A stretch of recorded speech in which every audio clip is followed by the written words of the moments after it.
तो दर्शकों हम जल्द ही फरवरी के महीने में प्रवेश करेंगे और मासिक राशि फलादेश की श्रृंखला की भी हमने शुरुआत कर दी है। तो हम ये जरूर जानना भी चाहेंगे कि आने वाला जो मास है, महीना है, वो हमारे लिए कैसे जाएगा। जो भी ग्रह गोचर की स्थिति बनेगी उसका क्या परिणाम हमारे जीवन में देखने को मिलेगा, क्योंकि निश्चित तौर से कि हमारे जीवन के प्रत्येक पहलू को ये ग्रह गोचर की स्थिति प्रभावित करती है। अब चाहे वो आपका स्वास्थ्य क्यों ना हो, स्वास्थ्य में किस प्रकार के उतार चढ़ाव से गुजरना पड़ सकता है, इसको भी समझना बहुत जरूरी है। शिक्षा करियर के लिए किस प्रकार की संभावनाएं बनेंगी, इसको भी समझना जरूरी है। साथ ही कार्य क्षेत्र का माहौल कैसा रहेगा, क्या आपकी नई नौकरी के बात बन सकती है। इसके अलावा हम समझेंगे आपके व्यापार बिजनेस के लिए कैसा रहेगा फरवरी का महीना 2025 का, और प्रेम संबंध के लिए कैसा रहने वाला है। आप लोगों के बीच में किस प्रकार के संबंध मजबूत बनेंगे या कुछ उसमें आपको कमी देखने को मिलेगी। विवाहित दंपत्ति के लिए कैसा रहेगा उसे भी समझेंगे। साथ ही कुछ ज्योतिष प्रमाणिक उपाय, तो वीडियो के अंत तक जरूर बने रहे। हरे कृष्ण दर्शकों, वैदिक एस्ट्रो केंद्र में आपका स्वागत है। मैं ज्योतिष आचार्य पूजा। तो मैं जैसे बता रही थी कि हमारी मासिक राशि फलादेश की श्रृंखला की हमने शुरुआत कर दी है। तो हम अब तक आपको 2 राशियों के बारे में बता चुके हैं, और यदि आपका मिस हो गया तो प्लेलिस्ट में देख सकते हैं। आज के इस वीडियो में चर्चा करेंगे हमारी तीसरी राशि मिथुन राशि के बारे में। मिथुन राशि जातकों के लिए फरवरी का महीना कैसा रहेगा, जो ग्रह गोचर की स्थिति बनेगी उसका क्या परिणाम आपको देखने को मिलेगा। अब जो शुरुआत होने जा रही है आप अपनी जन्म राशि या लगन के अनुसार देख सकते हैं, जो कि इस प्रकार है। लगन में ही मंगल जो वक्री अवस्था में गोचर कर रहे हैं। इसके अलावा केतु आपके चतुर्थ भाव में गोचर कर रहे हैं, उनके ठीक विपरीत भाव में यानी दशम भाव में राहु के साथ शुक्र गोचर कर रहे हैं। यहाँ पे शुक्र उच्च अवस्था में है। सूर्य के साथ बुध गोचर करें आपके अष्टम भाव में मकर राशि में, और अष्टमेश जो शनि आपके भाग्य स्थान पे गोचर करें, जहाँ पे चंद्रमा भी अपने गोचर की शुरुआत करने जा रहे हैं। बृहस्पति वक्री अवस्था में आपके द्वादश भाव में गोचर कर रहे हैं। अब आप इसमें कुछ परिवर्तन देखेंगे, जैसे कि बृहस्पति 4 फरवरी को मार्गी हो जाएंगे। लगभग 4 महीने तक ये बृहस्पति जो है वक्री अवस्था में चल रहे थे, तो अब ये मार्गी हो जाएंगे। बुध जो है 11 फरवरी को कुंभ राशि में प्रवेश करेंगे, यानी बुध आपके अष्टम भाव से निकल के नवम भाव में शनि के साथ युति बनाएंगे। सूर्य भी उसके अगले दिन जो है शनि और बुध के साथ युति बनाएंगे और आपके नवम भाव में प्रवेश करेंगे। मंगल जो है 24 फरवरी को मार्गी हो जाएंगे। मंगल भी काफी लंबे समय से जो है वक्री अवस्था में चल रहे थे, अब ये मार्गी हो जाएंगे। और बुध पुनः राशि परिवर्तन करेंगे, आपके लग्ने जो है पुनः राशि परिवर्तन करेंगे, और ये 27 फरवरी को मीन राशि में प्रवेश कर जाएंगे, आपके दशम भाव में प्रवेश कर जाएंगे। यहाँ पे राहु शुक्र के साथ इनकी युति रहेगी। तो ये पूरे मंथ में आप ये देखेंगे ग्रह गोचर की स्थिति। अब जो परिणाम हम आपके सामने रखने जाएंगे, उसकी शुरुआत करने से पहले मैं आपसे एक निवेदन करना चाहूंगी कि आप हमारे चैनल को सब्सक्राइब करें, बेल नोटिफिकेशन जरूर प्रेस करें। इसके अलावा आप हमारे चैनल को लाइक और शेयर जरूर करें। देखिए स्वास्थ्य की हम बात करें तो देखिए मंगल जो है आपके छठे भाव के स्वामी, हालांकि केतु को भी जो है वृश्चिक राशि का स्वामी माना जाता है, तो जो आपके चतुर्भाव में गोचर कर रहे हैं। और इसके अलावा जो सूर्य है वो आपके अष्टम भाव में गोचर करें आपके लग्नेश के साथ, तो कहीं ना कहीं हृदय से संबंधित कुछ दिक्कतों का सामना करना पड़ सकता है। चेस्ट कंजेशन, घबराहट की समस्या, या आपको पहले से हार्ट की प्रॉब्लम है तो आपको अच्छे से ध्यान रखना है। कोलेस्ट्रॉल की समस्या है तो खान पान को उचित रखना है। धैर्य धारण करना है, अधीरता में नहीं आना है, क्रोध में नहीं आना है। आपके बातचीत का व्यवहार का जो तरीका है वो एक कह सकते हैं कि बहुत ही आवेशपूर्ण रह सकता है, तो आपको इससे बचना है। इसके अलावा आप खान पान को उचित रखें, थोड़ी इम्यूनिटी में अपने से ध्यान रखें। खान पान को उचित रखना इसलिए भी जरूरी है क्योंकि कमजोरी की समस्या भी देखी जा सकती है। हड्डियों से रिलेटेड कुछ प्रॉब्लम वो भी देखा जा सकता है, साथ में कुछ स्किन से रिलेटेड प्रॉब्लम भी देखी जा सकती है। हालांकि ये अस्थायी रहेगी, आप इससे जल्दी बाहर निकलेंगे। पर क्योंकि अगर आपको पहले से ही कुछ प्रॉब्लम है, खासकर जो हृदय के मरीज है वो बहुत ही सतर्क रहें। कम से कम मध्य फरवरी तक आपको सतर्क रहना है। केतु आपके चतुर्भाव में गोचर कर ही रहे हैं, और आपके जो चतुर्भाव के स्वामी है लग्नेश है वो आपके अष्टम भाव में सूर्य के साथ गोचर कर रहे हैं, तो चेस्ट कंजेशन, चेस्ट में भारीपन या हार्ट से अनरिलेटेड कोई अन्य प्रॉब्लम देखी जा सकती है। आपको श्वास के लिए यानी अपनी श्वास की अच्छे बेहतरी के लिए आपको प्राणायाम जरूर करना चाहिए। ये आपके लंग्स को भी मजबूती देता है। तो पॉल्यूशन वाले इलाके से आपको दूर रहना, कुछ अस्थमा जैसी प्रॉब्लम भी देखी जा सकती है, तो इसलिए आपको अपना अच्छे से ध्यान रखना है। दूसरी बात, मंगल आपके लगन में ही गोचर कर रहे हैं, तो धैर्य धारण करें और हो सके तो आप शांत भाव में रहने का प्रयास करें। इसके लिए मेडिटेशन जरूर करें, योगा आपके लिए अत्यंत लाभकारी होगा। मध्य फरवरी के बाद जैसे ही सूर्य बुध आपके नवम भाव में प्रवेश करेंगे और फिर बुध आपके दशम भाव में प्रवेश करेंगे, राहत आपको मिलनी शुरू हो जाएगी और आप काफी बेहतर महसूस करेंगे। अब बृहस्पति आपके जो है सप्तमेश द्वादश भाव में गोचर करें वक्री अवस्था में, हालांकि 4 फरवरी को ये मार्गी हो जाएंगे। तो जो समस्या है आपको जो स्वास्थ्य लाभ में जो दिक्कत आ रही थी वो भी दूर होगी, परंतु फिर भी कुछ संघर्ष की स्थिति आपको इसके संदर्भ में देखा जा सकता है। तो कुल मिला के थोड़ा सावधान रहें। बाकी मध्य फरवरी के बाद आपके लिए काफी राहत वाली बात हो सकती है। पूर्णतया राहत प्राप्त करने में थोड़ा समय जरूर लगेगा, पर पहले से आपको बेहतर सिचुएशन नजर आएगी। अब हम समझेंगे आपकी शिक्षा और करियर के लिए कैसा रहेगा फरवरी का महीना। पंचमेश शुक्र जो है आपके दशम भाव में उच्च अवस्था में राहु के साथ गोचर कर रहे हैं।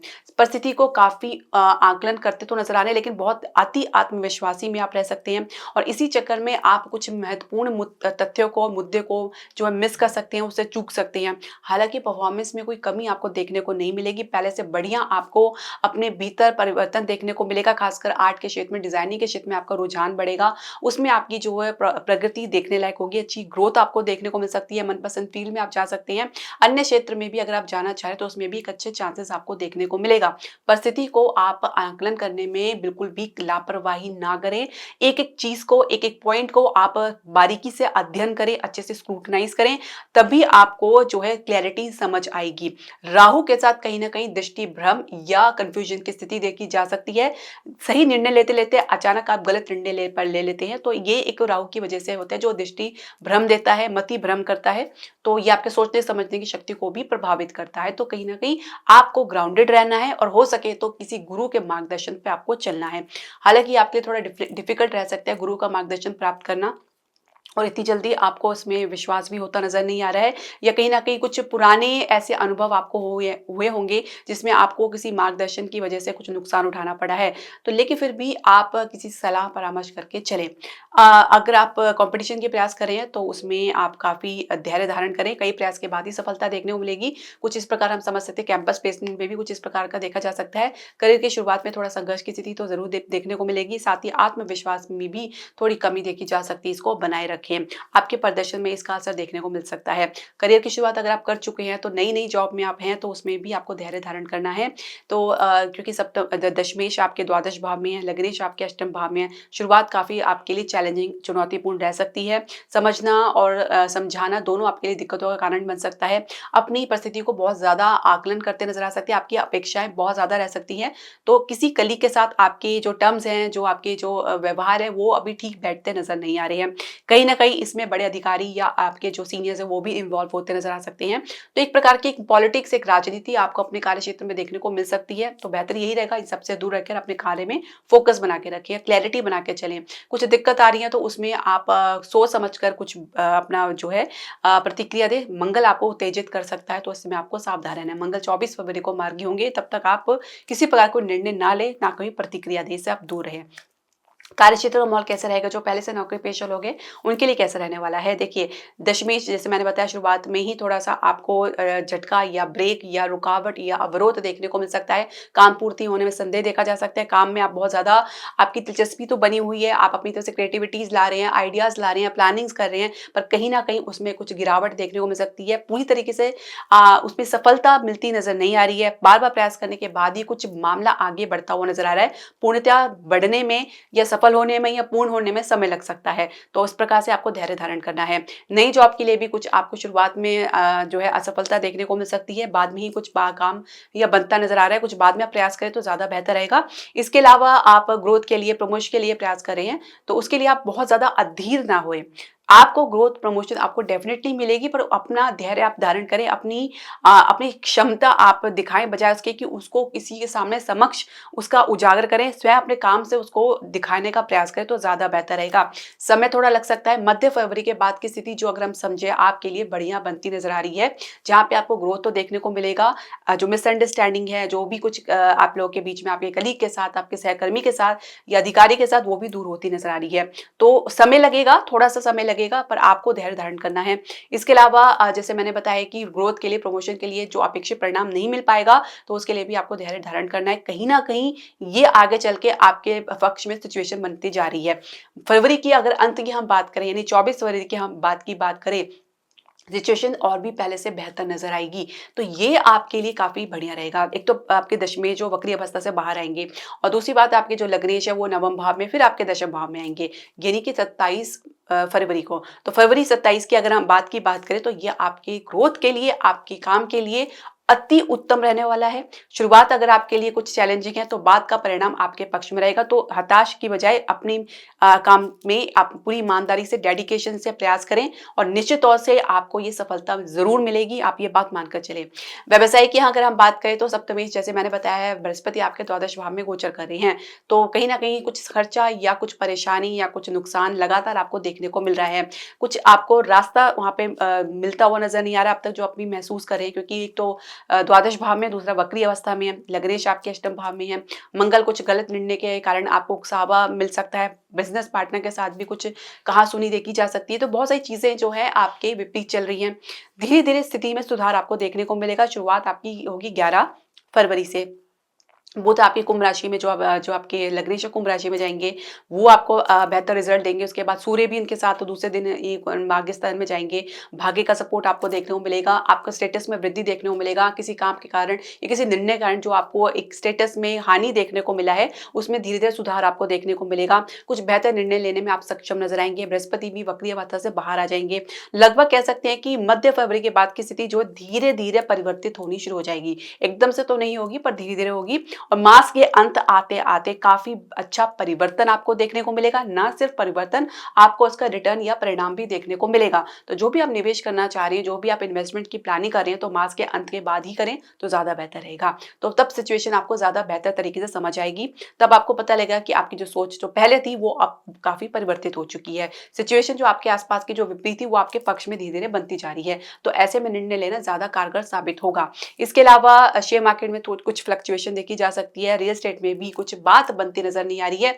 घरेलू उद्योग में भी कुछ कह सकते हैं कि सम्माननीय ही गति आपको देखने को मिलेगी। अन्य क्षेत्र की हम बात करें, लग्ज़री आइटम या कंसल्टेशन का काम है, या आप कुछ ब्यूटी प्रोडक्ट से डील करते हैं, या कुछ अन्य जो है जिसमें क्रिएटिविटी से आपकी इन्वॉल्वमेंट है, तो उसमें एक अच्छी ग्रोथ आपको ज़रूर देखने को मिलेगी। काफ़ी अच्छी ग्रोथ आपको मध्य फरवरी के बाद देखने को मिलेगी। तो फाइनेंशियल सेक्टर के लिए भी काफ़ी अच्छा समय रहेगा, वो भी मध्य मास के बाद, या कह सकते हैं कि मास के अंत तक के बाद हम समझे तो ये आपके फाइनेंशियल सेक्टर को और मजबूती प्रदान करेगा। बजट आपका स्ट्रांग रहेगा और खर्चे में काफ़ी हद तक आप नियंत्रण कर पाएँगे। प्रेम संबंध के लिए कैसा रहेगा फरवरी का महीना? तो हम समझे तो पंचमेश शुक्र जो उच्च अवस्था में राहु के साथ दशम भाव में गोचर कर रहे हैं। आपके पार्टनर अपने काम को लेकर बहुत ज़्यादा उत्साहित रह सकते हैं। उनकी प्रोफेशनल लाइफ में काफ़ी अच्छे परिवर्तन देखने को मिल सकते हैं। उनकी सोच काफ़ी विपरीत रह सकती है आपसे। थोड़ा उनकी सोच काफ़ी बड़ी हाई-फाई सोच में रह सकते हैं, या कुछ अपनी कल्पना में रह सकते हैं। आप अपने पार्टनर के व्यवहार से थोड़ा-सा आप थोड़े अपसेट हो सकते हैं, शंकित हो सकते हैं। एक प्रकार का आप लोगों के बीच में एक वैचारिक डिस्टेंस देखा जा सकता है, जो आप एक-दूसरे के मत को एक्सेप्ट करते नज़र नहीं आएँगे, तो इस प्रकार की स्थिति देखी जा सकती है। कहीं न कहीं आप अपने प्रेम संबंध को लेके बहुत ज़्यादा पॉसेसिव मूड में रहेंगे। आप अपने प्रेम संबंध के अलावा कुछ भी सोचना पसंद नहीं करेंगे। एक प्रकार की एक जुनून आपके भीतर देखा जा सकता है, तो ये काफ़ी हद तक आपके शांति को प्रभावित कर सकता है, खराब कर सकता है, डैमेज कर सकता है। पहली बात ये है कि आपके सोच विचार करने से सिचुएशन परिस्थिति बदलने वाली नहीं है। जितना भी आप सोचेंगे वैसी परिस्थिति वैसी ही रहेगी। परिस्थिति अपने समय के अनुसार बदलती है, तो उसके बारे में ज़्यादा सोच विचार ना करें तो बेहतर रहेगा। वही सोच विचार आप अपने करियर की तरफ लगाएँ, उस पर सोचें तो ज़्यादा बेहतर रहेगा। सिचुएशन कैसी बनेगी, कैसी नहीं बनेगी, वो उसके ऊपर डिपेंड करता है कि आपका व्यवहार कैसा है, आपके पार्टनर का व्यवहार कैसा है। कहीं न कहीं आप अधिक उत्साहित, उत्तेजित हो सकते हैं। आपके व्यवहार में आवेश देखा जा सकता है, क्रोध देखा जा सकता है, और कहीं न कहीं कुछ दबाव भी बनाते नज़र आ सकते हैं, तो इससे आपको बचना होगा। पहली बात तो ये है कि परिवार की तरफ से भी कुछ आपको सपोर्ट देखने को नहीं मिल पाएगा। तो यदि विवाह की चर्चा भी करने जा रही हैं, तो आपको उससे परहेज़ करना होगा, सिचुएशन को आपको समझना होगा। इसके अलावा बहुत कुछ है जो आप अपनी लाइफ़ में अपना फ़ोकस बना सकते हैं, बजाए इसके कि आप 24 घंटे अपने रिलेशनशिप के बारे में सोचें।